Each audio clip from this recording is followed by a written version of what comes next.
الحمدللہ رب العالمین والصلاة والسلام علی اشرف الانبیاء والمرسلین۔ معزز سامعین اکرام و سامعات، السلام علیکم ورحمۃ اللہ وبرکاتہ۔ آج جو میں آپ کے ساتھ بات شیئر کرنے جا رہا ہوں وہ ویسے تو مذاق کی بات ہے، ہنسنے والی ہے، لیکن اس کے اندر ایک بہت بڑا سبق موجود ہے ہمارے لیے۔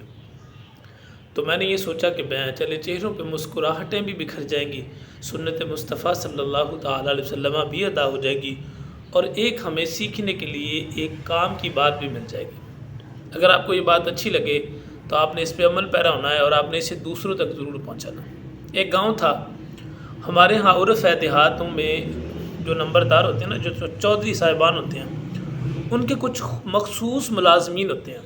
ایک ان کا بڑا مخصوص ملازم ہوتا ہے جسے گاؤں میں کمی کے نام سے جانا جاتا ہے۔ اس کا کام کیا ہوتا ہے کہ چوری صاحب کے ساتھ رہنا، چوری صاحب کے جا کے تعارف کروانا، چوری صاحب کو کوئی پیغام ہے کسی دوسری چوری کو دے کے آنا، اور گاؤں میں کوئی بھی پیغام اس نے دینا ہے، اس کا یہ کام ہوتا ہے۔ عوض میں چوری صاحب ان کو اپنی زمینوں پہ بٹھا دیتے ہیں، اور کھانے پینے کا جو بھی ان کے ساتھ طے ہوتا ہے وہ چوری صاحب ان کو دیتے رہتے ہیں۔ تو یہ چوری صاحب کا ایک مخصوص ملازم ہوتا ہے جس نے چوری صاحب کا حقہ بھی اٹھانا ہوتا ہے، چوری صاحب کے جوتے بھی پالش کروانے ہیں، کپڑے بھی لے کے آنے ہیں، سارے کام اس نے کرنے ہوتے ہیں۔ ایک دن وہ چوری صاحب کے پاس بیٹھا تھا، اس نے کہا چوری صاحب نے کہا ہاں گامے، اس کا نام گاما تھا۔ اس نے کہا چوری صاحب میرا دل کرتا ہے کہ میں جو ہے نا سارے گاؤں والوں کی دعوت کروں، سارے گاؤں والوں کی میں دعوت کروں، میں ضیافت کا اہتمام کروں۔ چودھری بڑا حیران ہوا، اس نے کہا یار چودھری ہم ہیں، تو کاما ہے، تو دعوت کرے گا؟ اس نے کہا جی چوری صاحب میرا دل کرتا ہے کہ میں دعوت کروں۔ اس نے کہا اچھا کب کرے گا؟ اس نے کہا فلاں دن اور فلاں تاریخ کو۔ چودھری بڑا حیران ہوا، اس نے کہا یہ دعوت کیسے کرے گا؟ باہر کیا؟ اس نے کہا ٹھیک ہے کام میں تیری اگر خواہش ہے تو میں آ جاؤں گا۔ اس نے کہا چوری صاحب آپ کی اکیلے کی نہیں ہے، پورے گاؤں والوں کی کرنی ہے۔ وہ چوری کہتا یار تیری طبیعت ٹھیک ہے، پورے گاؤں والوں کی تو کیسے دعوت کرے گا؟ اس نے کہا جی کرنی ہے۔ آپ کے پاس کوئی بھی بندہ آئے نا، مہمان آئے، کوئی بھی آئے، آپ نے اس کو دعوت دینی ہے فلاں تاریخ اور فلاں وقت کی۔ چوری نے کہا ٹھیک ہے۔ اس نے کہا گاؤں میں اعلان کروا دوں گا، آپ کے پاس جو بھی ہے آپ نے اسے پیغام دینا ہے۔ اب جو چوری کے پاس آتا چوری سے کہتا جی گامے کے فلاں گھر میں نا گامے کے گھر میں فلاں دن جو ہے نا دعوت ہے۔ وہ بندے بڑے حیران ہوتے ہیں، پورے گاؤں میں چہ مگوئیاں ہونا شروع ہوگی کہ یار گامے نے ساری زندگی مانگ کے کھایا ہے، اس کے پاس ذرا ڈھنگ کے کپڑے ہیں، اس کی بیوی بچوں کے کچھ حالات اچھے نہیں ہیں، تو یہ رہتے بھی چوری کی زمینوں پہ ہیں، تو یہ کیا کرے گا؟ یہ کس کو کیا کھلائے گا؟ اس کے پاس مال کہاں سے آئے گا؟ وہ سارے بڑے حیران، اور وہ جناب باتیں کرتے صبح و شام۔ وہ خیر جی مقررہ وقت اور تاریخ اور دن آن پہنچا، لوگ اکٹھے ہوئے۔ اس نے کیا کیا؟ اس نے اپنے جہاں پہ اس نے اہتمام کیا تھا اس نے دریاں بچھا دی۔ اب جو آتا وہ دریاں پہ بیٹھ جاتا، وہ بٹھاتا رہا۔ قصہ مقصد چور صاحب بھی آ گئے، اس کے لیے اس نے کرسی رکھ چھوڑی تھی۔ چور صاحب بھی آ گئے، چور صاحب آ کے بیٹھ گئے۔ جب چور صاحب بیٹھ گئے، اس نے کیا کیا؟ اس نے جناب ایک لوٹے میں پانی لے کے آیا، اور اس نے گاؤں والے سے کہا کہ ایک ایک کر کے آ کے نا ہاتھ دھو لیں۔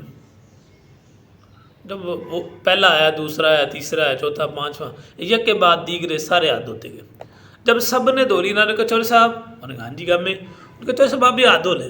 اب چور صاحب نے ہاتھ سے ہاتھ دھویا جناب، منہ پہ ہاتھ پھیرا، اس نے کہا جی لنگر آئے گا۔ جب اس نے سب کے ہاتھ دھلوا لیے نا تو وہ سارے مجمع سے مخاطب ہوا۔ وہ کہتا ہے گاؤں والو، اے میرے چور صاحب، آپ جانتے ہیں کہ میری حیثیت کوئی نہیں ہے، میری حیثیت اتنی تھی کہ میں صرف آپ کے نا ہاتھ دھلوا سکتا تھا، وہ میں نے آپ کے دھلوا دی ہیں، اب میری طرف سے آپ کو اجازت ہے آپ جا سکتے ہیں۔ میری حیثیت آپ کو کھانا کھلانے کی نہیں ہے، نہ میں آپ کو کھلا سکتا ہوں، میری حیثیت یہ تھی کہ میں آپ کے ہاتھ دھلوا دیتا، تو وہ میں نے دھلوا دیے، تو لہٰذا آپ جا سکتے ہیں، میری طرف سے آپ کو اجازت ہے۔ اور چوری صاحب گاؤں والوں کی جانب دیکھیں، گاؤں والے چوری صاحب کی جانب دیکھیں، یہ بنا کیا؟ میرے ساتھیوں، میرے بھائیوں، میرے بزرگوں، میرے دوستوں، میری بہنوں، میری بیٹیوں، ہمیں پیغام یہ ملا ہے کہ اگر ہم کسی کے ہاتھ دھلوا سکتے ہیں نا، صرف ہاتھ دھلوا سکتے ہیں، تو ہمیں چاہیے ہم اس کے صرف ہاتھ دھلوا دیں۔ یہ ضروری نہیں ہے کہ ہم نے کوئی بھی کام بڑے وسیع پیمانے پہ کر رہا ہے، وہ جناب بہت بڑا ہوگا تو پھر ہمارا نام ہوگا تو وہ ہماری جو ہے نا وہ صدقہ خیرات قابل قبول ہوگا، نہیں۔ اگر ہم یہ استطاعت رکھتے ہیں کہ ہاتھ دھلوانے کی، تو کم از کم ہمیں ہاتھ دھلوانے چاہیے۔ کیوں نہیں دھلوانے چاہیے؟ یہ چھوٹی چھوٹی نیکیاں، چھوٹے چھوٹے کام جب ہم کرنا شروع ہو جائیں گے تو چھوٹے چھوٹے کاموں سے پھر بڑے بڑے کام ہو جاتے ہیں۔ تو اس کے لیے یہ ضروری نہیں ہے کہ جناب ہم کو بڑے پیمانے پہ کریں، تو اس لیے یہ کوشش کیا کریں جتنی آسانی آپ امت مسلمہ کے لیے کر سکتے ہیں نا اتنی کرتے ہیں، جتنی آپ میں گنجائش ہے، جتنی گنجائش آپ کسی کو رستہ دے سکتے ہیں رستہ دے دیں۔ اب آپ کے پاس ہنر ہے تو آپ ہنر کو عام کر دیں، کوشش کریں جتنی جلدی کسی کو وہ ہنر آپ دے سکتے ہیں آپ دے دیں۔ آپ کے پاس تعلیم ہے تو آپ کوشش کریں کہ جو مستحق بچے ہیں جو نہیں پڑھ سکتے آپ ان کو پڑھائیں۔ پیسے لے کے بھی تو پڑھاتے ہیں نا، تو پیسے تو جو لیے ہیں ان کو تو پھر آخرت میں حساب بھی دینا ہے، لیکن وہ جس کو آپ بغیر پیسوں کے پڑھا جائیں گے نا وہ کل کو ساری زندگی آپ کو دعائیں دے گا۔ جب وہ پڑھ جائے گا، جب وہ کسی مقام پر پہنچے گا تو یقیناً وہ آپ کو دعائیں دے گا۔